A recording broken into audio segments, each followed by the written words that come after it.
Perlu nggak saya bongkar? Dan patut saya duga Novi itu adalah penjahat pemain roda 4. Ini saya punya barang buktinya.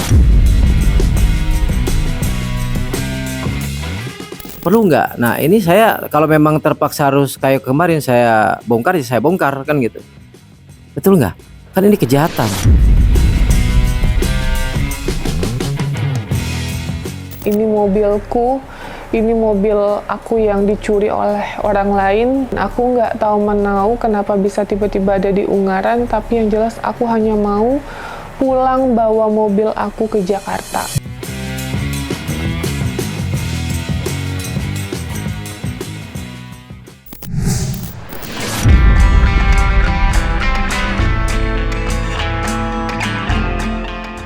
Kisruh panas terkait uang donasi 1,5 miliar rupiah yang melibatkan Agus Salim dan Pratiwi Novianti hingga detik ini masih menjadi sorotan masyarakat. Bagaimana tidak, hari demi hari, fakta dan tudingan baru seakan tidak ada habisnya menyeruak luas dan membuat heboh seluruh jagat maya. Terbaru, giliran Raden Dadan Mariana selaku kuasa hukum Agus Salim yang memancing perhatian. Pasalnya, ketika ditemui tim cumi-cumi beberapa waktu lalu, advokat yang akrab disapa RD Law itu kembali melempar tudingan kepada Novi yang menurutnya diduga terlibat dalam sindikat kejahatan penjualan dan penggelapan kendaraan roda 4. Lantas, seperti apa penjelasan Raden Dadan Mariana terkait hal itu?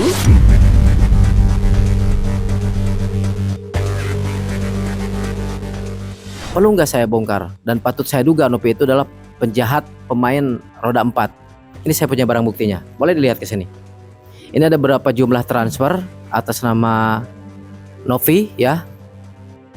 Yang memang dia patut diduga merugikan masyarakat meskipun sudah SP3 tapi dengan cara-cara melawan hukum. Ini mobilku, ini mobil aku yang dicuri oleh orang lain. Aku nggak tahu menau kenapa bisa tiba-tiba ada di Ungaran, tapi yang jelas aku hanya mau pulang bawa mobil aku ke Jakarta. Kamera, dan ini saya dapat kiriman dari seseorang yang merasa tertipu ya dengan satu unit mobil yang katanya nggak tahu dia didonasikan atau disumbangkan, tapi ini adalah fakta bahwa masyarakat Indonesia ini dirugikan. Bahwa STNK dan ini STNK asli mobil Alphard sama kuncinya masih di tempat saya, masih dipegang yang punya, sehingga orang tersebut kehilangan uang ratusan juta ya, totalnya hampir 180 juta, sedangkan mobilnya nggak ada, kuncinya masih di dia. Nah ini namanya fakta, saya sampaikan seperti ini, ada buktinya. STNK asli dan kunci Alphard semua peserta bukti transfernya masih di tempat saya. Jadi kalau si Novi jual Alphardnya berarti dia menggunakan STNK duplikat. Gimana kabarnya ini? STNK dan STNK asli dan kunci masih di tempat saya sampai sekarang belum diselesaikan. Terima kasih teman-teman. Begitu ya? Perlu nggak? Nah ini saya kalau memang terpaksa harus kayak kemarin saya bongkar, ya saya bongkar kan gitu. Betul nggak? Kan ini kejahatan. Kasihan loh warga negara Republik Indonesia yang tidak tahu apa-apa digadaikan. Ini barang bukti STNK asli sama itunya ada dia. Jangan sampai Bang RD Law kok merempet ke sana, menyerempet ke sini segala macam. Ini masalah udah blunder kemana-mana. Kalau nggak begini, ayo dari awal, ayo kita bertabayun, kita bertemu, kita selesaikan. Tapi kan nggak sampai ke situ. Ucapan-ucapan Raden Dadan Mariana memang begitu mengejutkan. Terlebih, apa yang dituturkannya kali ini bukanlah permasalahan hukum yang sepele. Sontak saja, tudingan itu pun viral seketika. Namun, di sisi lain, aksi keras Raden Dadan Mariana akhirnya membuat Novi jengah juga. Merasa tidak terima dengan ucapan yang kadung tersebar itu, Novi sontak melakukan klarifikasi dalam sebuah video unggahannya, di mana ia menegaskan jika mobil yang dipermasalahkan Raden Dadan Mariana adalah murni barang kepemilikannya. Lantas seperti inilah kesaksian Novi terkait mobilnya itu.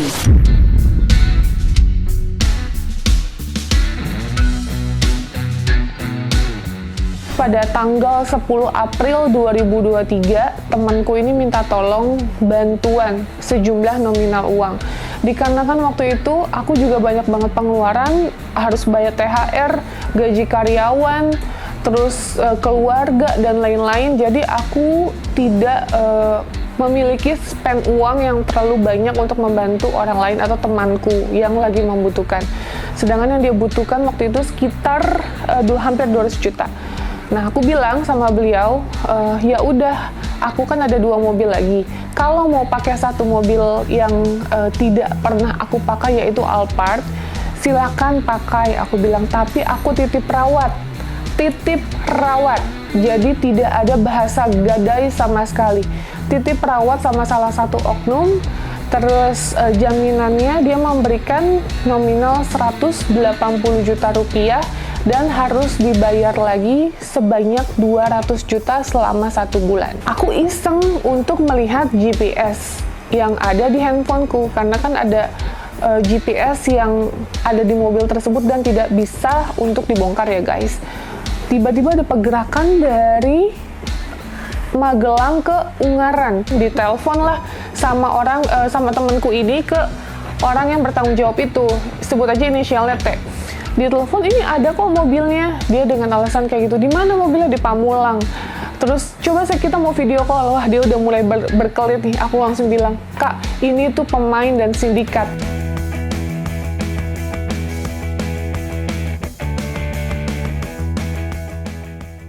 Terlepas dari tudingan-tudingan miring yang dilontarkan Raden Dadan Mariana terhadap Novi, tak dapat dipungkiri lagi jika polemik donasi ini sudah melebar jauh kemana-mana. Apalagi keduanya sudah dipagari sederet pengacara ternama yang siap terjun langsung berhadapan di hadapan hukum. Dan tak tanggung-tanggung, kuasa hukum Agus Salim yakni Farhad Abbas bahkan dengan lantang menyebut dirinya akan memutus silaturahmi dengan rekan-rekan seprofesinya yang membela Novi. Ucapan itu sontak menuai perhatian, mengingat salah satu rekan Farhad Abbas kala membela Saka Tatal dalam kasus ini, yakni Herwanto Nurmansyah, sudah menyuarakan dukungan untuk Novi. Lantas seperti apa Herwanto menyikapi pernyataan keras Farhad Abbas? Bang Farhad berulang-ulang kali melawan orang buta. Ini orang buta, berulang-ulang kali Farhad Abbas ini mengatakan ini orang buta. Tapi kok dia nggak sadar orang buta kok diajak ke arena hukum. Kami aja ya nggak tega ya untuk melaporkan Agus ya. Tetapi ya untuk sampai detik ini kami tidak terpikirkan untuk melaporkan Agus. Siapapun ada orang-orang yang di belakang ini, baik teman saya yang berlawanan dengan saya udah gua nggak anggap teman lagi, karena mereka saya anggap tidak sayang sama manusia yang buta. Kalau misalnya masih orang-orang normal lu lawan sih, gue sih masih anggap wah mungkin lu pengen ngetop. Tapi kalau udah lawan orang buta, lu nyerang gue, berarti lu nggak usah berteman sama gue lagi deh. Karena teman gue adalah orang-orang yang punya tingkat kemanusiaan. Kita sebagai advokat ya tentu dituntut berperilaku dan bersikap yang baik dan mampu menunjukkan ya cara berpikir kita, ya, cara memberikan nasihat kita, ya, mengambil keputusan dengan baik dan benar, ya, agar apa? Agar klien kita tidak tercebur dalam permasalahan. Tugas seorang advokat adalah menarik kliennya dari permasalahan, bukan menceburkan kliennya ke dalam permasalahan. Apalagi kliennya ya secara fisik sedang mengalami penderitaan, ya, matanya tidak bisa melihat. Kok tega-teganya berulang kali dia mengatakan kalau berhadapan dengan kami bukan berhadapan dengan Farhad Abbas tapi berhadapan dengan orang buta. Berulang-ulang kali mengatakan orang buta, tapi kok nggak sadar kenapa orang buta ini kok ditarik masuk dalam permasalahan hukum, bawa ke sana, bawa ke sini. Ya ini menurut saya tolonglah gunakan hati nuraninya.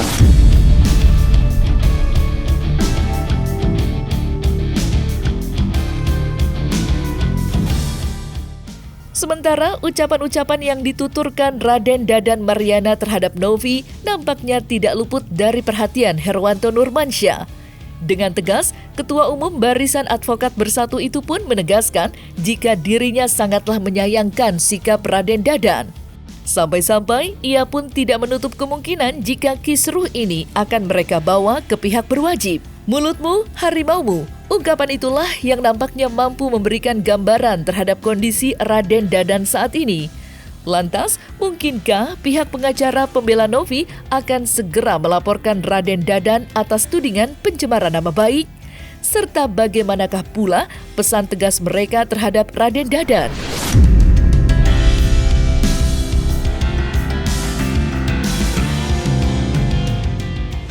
Apa perlu saya bongkar di sini?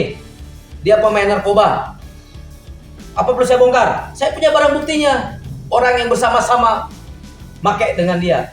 Ya. Jadi kalau terus ngotot, saya bersurat kepada BNN untuk cek tes urin itu yang namanya Novi. Nah kalau seandainya ada kuasa hukumnya ya yang sudah mencemarkan baik menyerang kehormatan, apalagi menyebarkan berita-berita. Ada yang ngomong katanya tabayun, tapi orang yang ngomong tabayun ini sebelum tabayun ngoceh sana, ngoceh sini, ngomong ini, ngomong itu, semua diomongin semua. Dari awal dia ngomong tabayun. Ini orang ngerti nggak sih dimaksud dengan tabayun? Sebelum dia tabayun, sebelum dia ngomong tabayun dulu. Tapi ada temuan, ada informasi, dia ngomong. Ada temuan, ada informasi, dia ngomong lagi. Ini ngerti nggak orang yang ngomong tabayun ini nanti ya? Orang yang ngomong tabayun ini ya. Tapi ternyata dia baru dapat informasi langsung ngomong. Nah, percayalah ya. Ini nanti malam ya kita akan meeting nih sama Novi nih ya. Statement yang disampaikan oleh salah satu lawyer yang menyatakan bahwa Novi melakukan kejahatan-kejahatan yang sebelum ini, katakanlah ada narkoba lah ataupun ada yang lain, saya pikir ini sudah melebar kemana-mana. Tidak masuk ke substansi perkara ini. Kan masalah ini adalah masalah penyalahgunaan donasi. Juga buat selain kami yang bernama Novi di Cina dengan cara personal ya, rekan-rekan kita itu melakukan tugas di luar kewenangan surat kuasanya lebih, karena di sampingnya ada kliennya, dia ngomong secara pribadi menghina itu pelanggaran kode etik. Banyak yang aku catat itu semuanya ya, nanti lah kita serahkan setelah itu lah, kita nggak mau lebar. Kemungkinan besar kami akan melakukan upaya hukum juga. Agar apa? Agar orang-orang yang ngomong mendapat informasi, mencari informasi, terus juga menyampaikan hal-hal yang menurut saya ini kurang elok. Apalagi tadi saya lihat tuh di YouTube, ini ada perkara walaupun SP3, sudah tahu di SP3 masih diomongin juga. Nah ini, percayalah nih, ini sahabat saya ini benar-benar kelihatannya sudah oversight ya. Udah oversight ya. Ini berpotensi ya, dia ini akan menghadapi permasalahan hukum ya, yang benar-benar akan membuat dia nanti dalam kondisi yang sulit gitu.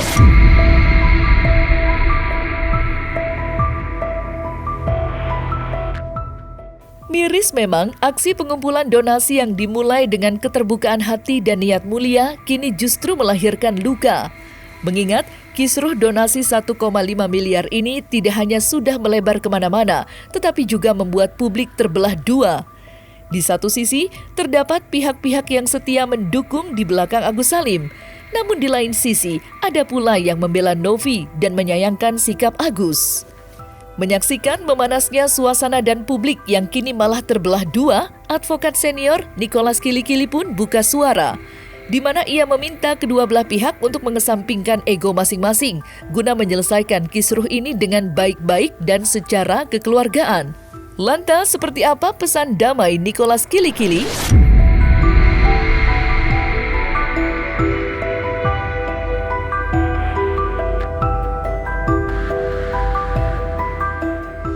Oke, saya mulai berbicara dari sisi kemanusiaan. Saya nggak mau bicara kasus. Karena kalau kita bicara kasus, pasti masing-masing akan mempertahankan ego mereka. Tetapi satu hal yang saya mau sampaikan bahwa begini, Novi ini dia sudah punya etiket baik untuk menolong Agus, ya. Di sisi lain, Agus juga sudah dibantu oleh Novi. Nah, menurut saya Agus juga bukan manusia yang sempurna, Novi juga bukan manusia yang sempurna. Semua manusia ini punya kelebihan dan punya kekurangan. Jadi saya kira sebagai manusia, sesama manusia, tadi kan niat baiknya Novi kan mau nolong Agus nih, iya kan? Terus sekarang timbal baliknya, tinggal Agus berterima kasih kepada Novi yang sudah punya niat baik untuk menolong. Jadi saya pikir masing-masing duduk bersama, lalu kemudian kalau bisa selesai secara baik-baik, secara kekeluargaan, secara normatif. Saya tidak membela Novi maupun saya tidak membela Agus. Jadi kalau sudah ada niat baik Novi untuk menolong si Agus, Agus juga harus berterima kasih kepada Novi.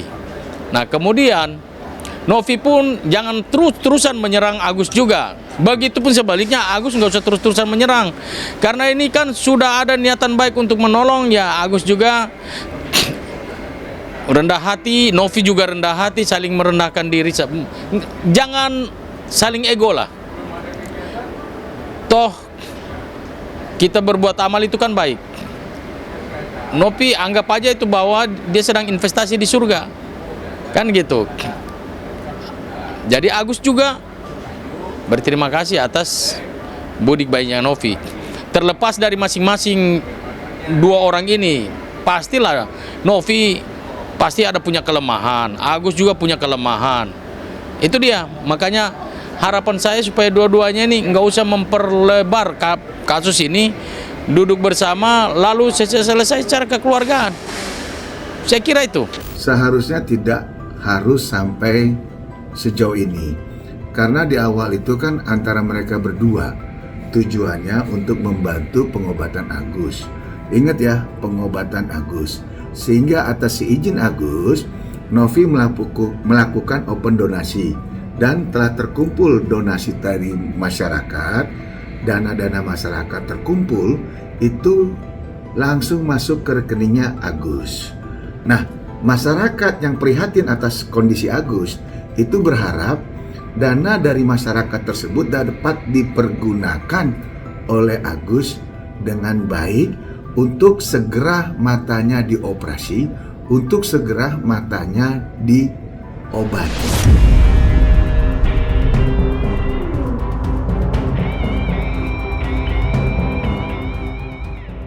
Nah, selesai sudah Cumi Lovers, saksikan terus Cumi Camp In Depth, kabar lengkap, mendalam, dan akurat dari narasumber terpercaya. Dan jangan lupa untuk like, subscribe, dan juga share channel YouTube Cumi Cumi.